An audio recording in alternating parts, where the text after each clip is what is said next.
The last couple years have seen some very, very creative new developments in the financial services market here in the UK. Not just the startup of some larger high street banks like Metro, but also some of the peer-to-peer lending startups, which are becoming quite important as well. Not necessarily important in terms of percentage yet of the market, but just what they might be and what threat they might cause to the overall traditional financial services players. How do I see those traditional players adapting to that market? First off, they're clearly going to have to be looking and tracking and keeping on top of those changes in the marketplace.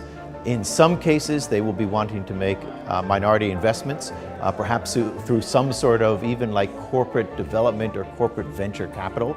Tech companies on the west coast of the US traditionally do this very, very well. They let 1,000 flowers bloom, to quote Mao Zedong, and then see which ones actually are going to be important, and then they bring those in-house. That's one of the ways that a bank could do that.